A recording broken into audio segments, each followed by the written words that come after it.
Hello my lovely students, this is Mansi. Welcome back to the channel. So today in this session हम लोग chapter number 7 start कर रहे हैं. ये chapter की introduction video है. पहले हम chapter में देख लेते हैं क्या क्या topics हैं, उन topics को समझ लेते हैं ताकि जब तक हम exercises में आए तो आपको chapters अच्छे से clear हो जाएं. ठीक है जी.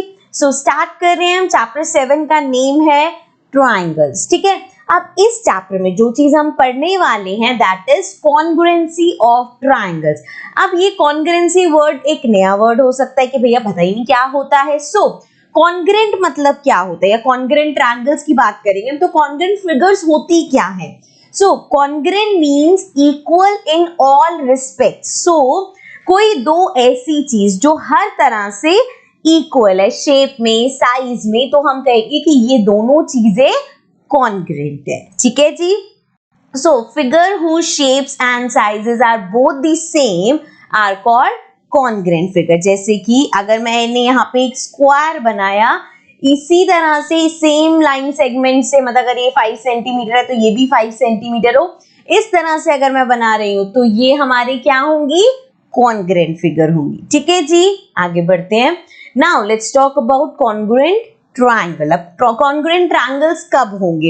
इन a pair of triangle if all their corresponding, ये वर्ड का ध्यान रखना है, corresponding sides and 3 corresponding angles are exactly equal then the triangles are said to be congruent. अभी कॉरेस्पॉन्डिंग एंगल्स और कॉरेस्पॉन्डिंग साइड्स कौन सी है? जैसे कि यहाँ पे देखो हमारे पास दो ट्राइंगल है, यहाँ पे एग्जैक्ट सेम है ये. ठीक है ना, जैसे जो शेप में ये है उसी शेप में ये ट्रायंगल है. सो अब ये जो मेरा एंगल आर है इसका कॉरेस्पॉन्डिंग एंगल यहाँ पे होगा एंगल जेड. बेसिकली आप ये समझ सकते हो कि इस ब्लू वाले ट्रायंगल को अगर मैं इसके ऊपर रख दूं तो क्या पार्ट्स ओवरलैप करेंगे. सो एंगल आर और जेड दोनों कॉरेस्पॉन्डिंग है. एंगल पी का कॉरेस्पॉन्डिंग कौन सा होगा, एंगल एक्स. इसी तरह से एंगल क्यू का कॉरेस्पॉन्डिंग कौन सा होगा, एंगल वाई. ये तो हो गए कॉरेस्पॉन्डिंग एंगल्स. इसी तरह से कॉरेस्पॉन्डिंग साइड्स की अगर हम बात करें तो पी आर और एक्स जेड, ये क्या है, कॉरेस्पॉन्डिंग साइड. आर क्यू की कॉरेस्पॉन्डिंग कौन सी है, जेड वाई. पी क्यू की कॉरेस्पॉन्डिंग कौन सी है, X Y. Clear, done. So ये होते हैं अगर कॉरेस्पॉन्डिंग एंगल्स और कॉरेस्पॉन्डिंग साइड्स इक्वल है दो ट्रायंगल की तो वो दोनों ट्रायंगल कॉन्ग्रुएंट होंगे. क्लियर है. आगे बढ़ते हैं. नेक्स्ट है हमारा सीपीसीटी. अब ये सीपीसीटी क्या होता है, corresponding part of the congruent triangle. CPCT का फुल फॉर्म होता है corresponding parts of congruent triangle, मतलब दो कॉन्ग्रुएंट ट्रायंगल के कॉरेस्पॉन्डिंग पार्ट्स. जैसे कि यहाँ पे देखो, अब यहाँ पे देखो ए बी सी एक ट्रायंगल है, पी क्यू आर एक ट्रायंगल है, ये दोनों ट्रायंगल कॉन्ग्रुएंट है, ये मुझे पता है. अब आप देखोगे देखने में आपको थोड़ी सी इनकी शेप डिफरेंट लगी है, क्या बेसिकली है वो सेम ही, बस ये ट्रायंगल थोड़ा सा टिल्ट हो रखा है और कोई चेंज नहीं है. सो इस केस में अगर हमें कॉरेस्पॉन्डिंग साइड्स देखने हैं, कॉरेस्पॉन्डिंग एंगल्स देखने, कैसे देखेंगे, देखो ये वाला जो है हमारा, अगर ये एंगल ए है तो इसका कॉरेस्पॉन्डिंग एंगल होगा angle P. Similarly angle B है तो इसका कॉरेस्पॉन्डिंग होगा क्यू. एंगल सी है तो इसका कॉरेस्पॉन्डिंग होगा आर. सिमिलरली ए बी की corresponding P Q, B C की Q R and A C की पी आर. अब ये सीपीसीटी हम कहाँ यूज करते हैं और क्या होता है, देखो अगर आपने प्रूफ कर दिया कोई भी दो ट्रायंगल या अगर आपको गिवन है कि ये दो ट्रायंगल्स कॉन्ग्रुएंट है, अगर ये चीज आपको पता है तो दैट मींस उसके सारे कॉरेस्पॉन्डिंग एंगल्स और कॉरेस्पॉन्डिंग साइड्स इक्वल होंगी. सो यहाँ पे पढ़ लेते हैं. In congruent triangle the corresponding parts are equal and are written as CPCT, जो फुल फॉर्म मैंने यहाँ पे लिखी हुई है. ठीक है जी. सो अब अगर जैसे लेट्स सपोज अभी हम आगे देखेंगे कि हम कैसे कैसे प्रूव करेंगे ये ट्रायंगल्स कॉन्ग्रुएंट है, तो उस केस में लेट्स सपोज आपने प्रूव कर दिया ये दोनों ट्रायंगल्स कॉन्ग्रुएंट है तो आप कह सकते हो जी ए बी पी क्यू के इक्वल होगा. क्यों, सीपीसीटी की वजह से. तो हर जगह पे हम ये बहुत ज्यादा यूज करने वाले हैं. एक बार प्रूव कर दिया कि एंगल्स कॉन्ग्रुएंट है तो जी सीपीसीटी से उसके सारे कॉरेस्पॉन्डिंग पार्ट्स इक्वल होंगे. क्लियर है. आगे बढ़ते हैं. नेक्स्ट है क्राइटेरिया फॉर कॉन्ग्रुएंसी. अब यहाँ पे हमारे पास कुछ क्राइटेरियाज होते हैं जिसकी हेल्प से हम ये प्रूव कर सकते हैं कि दो जो हमारे ट्रायंगल्स है वो कॉन्ग्रुएंट है। जैसे अगर आपके पास दो ट्रायंगल्स है, अब उसकी सारे एंगल्स प्रूव करोगे, सारी साइड्स प्रूव करोगे, क्वेश्चन में होगा भी इतना गिवन या नहीं। तो इसीलिए कुछ क्राइटेरियाज बना दिए कि अगर ये क्राइटेरिया है दो ट्रायंगल में तो वो दोनों ट्रायंगल्स कॉन्ग्रुएंट है। ठीक है, अब एक एक करके हम डिस्कस करेंगे। देखो एस एस एस है, S S S and R H S. तो ये हमारे क्राइटेरियाज हैं। Let's discuss them. सबसे पहले सबसे simple S S S criteria. अब ये जो एस एस एस 3 बार एस आ रहा है, this stands for side side side. नाम से ही हमें पता चल रहा है साइड साइड साइड मतलब दो ट्रायंगल्स की अगर तीनों साइड्स इक्वल है तो वो कॉन्ग्रुएंट है। लेट्स सपोज ये दोनों ट्रायंगल्स है, मुझे इसकी एंगल्स के बारे में कुछ नहीं पता कि कौन सा एंगल किसके इक्वल है, ये मुझे कुछ नहीं पता, लेकिन अगर मुझे ये पता है कि इन तीनों की साइड्स इक्वल है, सो अगर sides corresponding sides also corresponding sides अगर इनकी इक्वल है तो मैं कह सकती हूँ ये दोनों ट्रायंगल्स कॉन्ग्रुएंट होंगे। और अगर दोनों ट्रायंगल्स कॉन्ग्रुएंट है तो एंगल्स तो अपने आप ही इक्वल हो जाएंगे बाय CPCT। ओके जी, let's read it out. If all the three sides of a triangle are equal with the three corresponding. ये बात हमेशा ध्यान रखना, ये वर्ड आपको हमेशा मिलेगा जब भी बात होगी कॉरेस्पॉन्डिंग की बात होगी, चाहे एंगल्स हो चाहे साइड्स हो। ठीक है जी, of another triangle then these are called congruent triangles. ठीक है जी, जैसे यहाँ पे AB इक्वल है XY के, BC इक्वल है XZ के एंड AC इक्वल है YZ के। अब अगर आप देखोगे तो दोनों ट्रायंगल्स दिखने में ऐसा लग रहा है बहुत अलग है, बट कुछ भी नहीं है। उसको आप रोटेट करके इसके ऊपर लगाओगे तो वो पूरा उसको ओवरलैप करेगा। ठीक है, तो कॉरेस्पॉन्डिंग देखना जरूरी है कि कौन सी साइड किस साइड की इक्वल है, वो होगी कॉरेस्पॉन्डिंग। ठीक है जी, सो ये हो गया पहला क्राइटेरिया विच इज SSS। आगे बढ़ते हैं SAS। अब इसमें आपको दो चीजें ध्यान रखनी है, एक तो बेसिक ही है SAS क्या, साइड एंगल साइड। मतलब अगर आपने दो ट्रायंगल्स की दो साइड्स और एक एंगल इक्वल प्रूव कर दिया तो जी आप कह सकते हो दोनों आपके ट्रायंगल्स क्या होंगे, कॉन्ग्रुएंट होंगे। लेकिन अब ये लिखा कैसे है SAS। यहाँ पे जो A है वो सेंटर में है। सेंटर का मतलब क्या है, यहाँ पे सेंटर में मतलब है कि ये इंक्लूडेड होना चाहिए। Now comes the question, included क्या होता है जी। देखो अगर हम यहाँ पे साइड की बात करें, यहाँ पे इस ट्रायंगल में देखो XY और BC इक्वल है, ZX और AC इक्वल है। अब इस ट्रायंगल ये साइड और ये साइड, इन दोनों साइड का इंक्लूडेड एंगल कौन सा होगा, ये वाला। अगर हम इस एंगल की बात करें तो इसमें ये तो आ रहा है लेकिन इस वाली की बात नहीं हो रही। सिमिलरली अगर हम इस वाले एंगल की बात करें तो इसमें इसकी एंगल की अगर आर्म की बात करें तो XZ तो है लेकिन XY तो हम बात ही नहीं करें। तो मतलब इंक्लूडेड का मतलब है कि जैसे कोई भी एंगल होता है इस तरह से, तो जी उस एंगल की दो आर्म्स होती हैं, एक ये और एक ये, इस तरह से दो आर्म्स होती हैं एंगल की। सो ये दो आर्म्स जो हमने साइड प्रूव करी है वो वाली होनी चाहिए। इंक्लूड एंगल का मतलब समझ रहे हो। एक और मैं यहाँ पे तो आपको समझ आ ही गया होगा एंगल।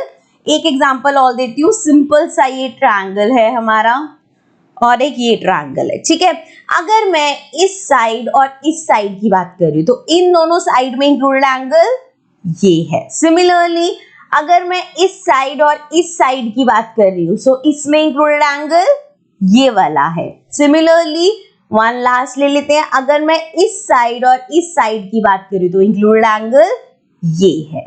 ठीक है जी, इस केस में हम लोग यहाँ पे कौन सी दो साइड्स की बात कर रहे हैं, इस साइड की और इस साइड की, तो इंक्लूडेड एंगल ये हो गया। सिमिलरली इसमें ये साइड और ये साइड, तो ये हो गया इंक्लूडेड एंगल। सो ये जब आप प्रूव करोगे कि दो साइड्स और एक इंक्लूडेड एंगल तो जी वो होगा SAS।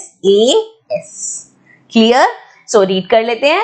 If the two sides and the included angle of one triangle is equal to another triangle then they are called congruent triangles. ठीक है जी, अभी बस बेसिक आप समझ लो क्वेश्चंस में आएंगे, क्वेश्चंस करेंगे तो क्लियर हो जाएगा पूरा अच्छे से। ठीक है, आगे बढ़ते हैं। नेक्स्ट है ASA criteria for congruency. Same चीज है, A angle, S side, A angle. Again side कौन सी है, बीच में है, that means angle side, angle में साइड हमारी इंक्लूडेड होगी।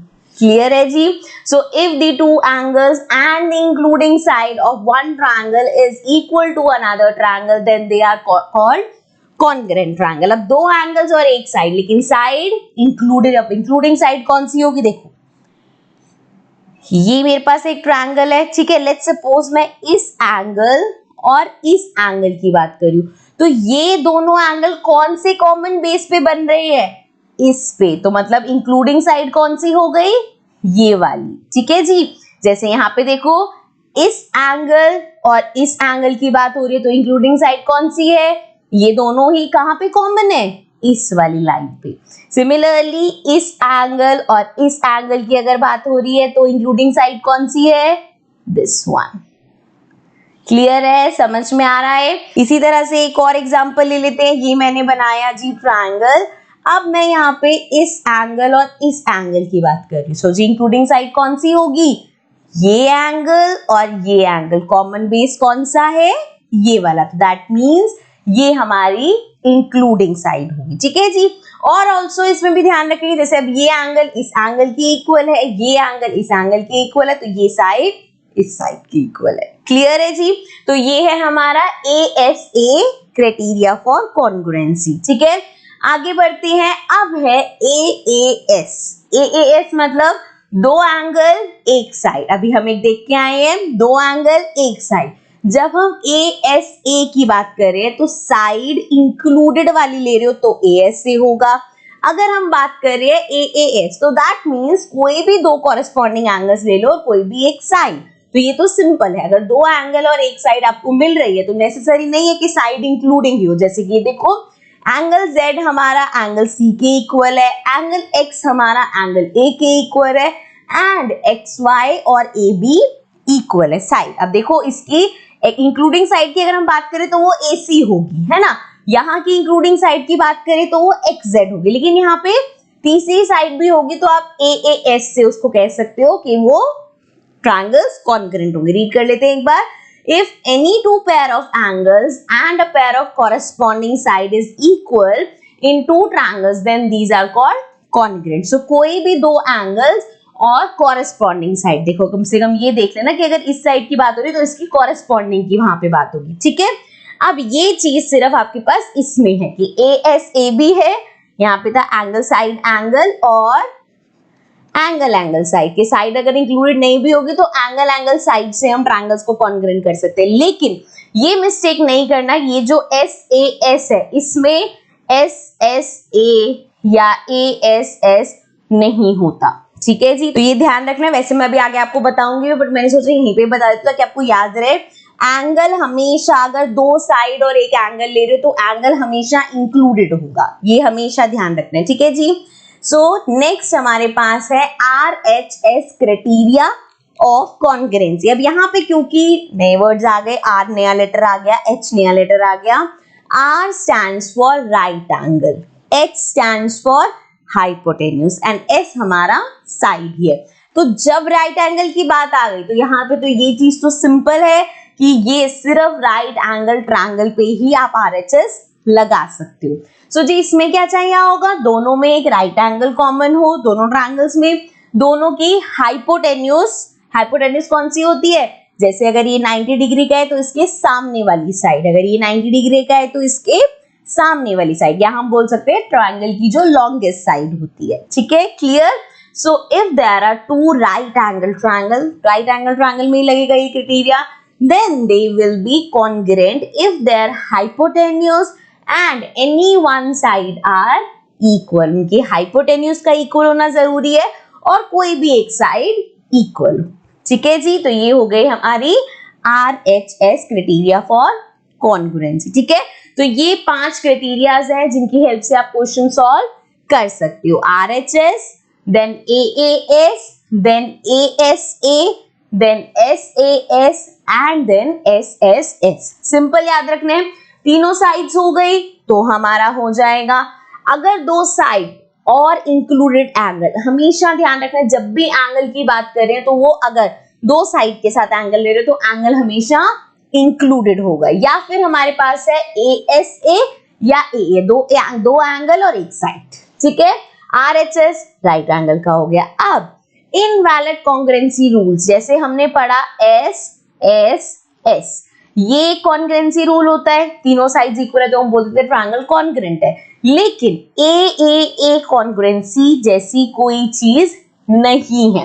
अगर आपके पास है कि दोनों ट्रायंगल्स के सभी एंगल्स इक्वल हैं, तब भी हम नहीं कह सकते कि वो ट्रायंगल सेम होंगे। बाय सी फॉर एग्जाम्पल, ये मैंने एक ट्रायंगल बनाया, लेट्स सपोज ये इक्विलेटरल ट्रायंगल है, और ये मैंने ट्रायंगल बनाया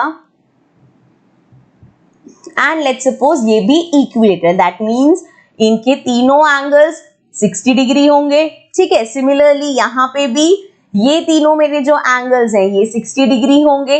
अब यहाँ पे दोनों के सभी एंगल सेम है, लेकिन साइड तो डिफरेंट हो सकती है ना। जैसे ये मान लो 3 सेंटीमीटर की है और ये मेरी साइड 5 सेंटीमीटर की है, तो साइड तो डिफरेंट हो सकती है।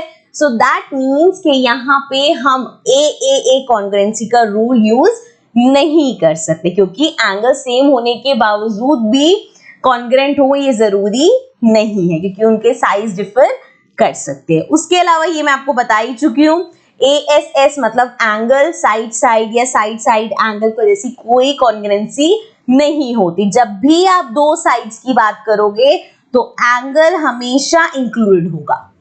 क्लियर है, समझ में आ गया। सो ये थे अबाउट आवर कॉन्ग्रुएंसी रूल्स। यही कॉन्ग्रुएंसी 5 कॉन्ग्रुएंसी रूल्स है जो कि आप फॉलो करके किन्हीं भी दो ट्रायंगल्स को कॉन्ग्रुएंट प्रूव कर सकते हो। अब हम आएंगे अपने नेक्स्ट टॉपिक पे, but in the next part. तो इस वीडियो को यहीं पे ही एंड करते हैं। ये हो जाएगा इस चैप्टर के इंट्रोडक्शन का पार्ट 1। नेक्स्ट आगे के जो भी टॉपिक्स हैं हम पार्ट 2 में कंटिन्यू करेंगे। So I will see you in the next video, जिसका लिंक आपको नीचे डिस्क्रिप्शन में मिल जाएगा। तो follow me to the next video जहां पे हम ये कंटिन्यू करेंगे।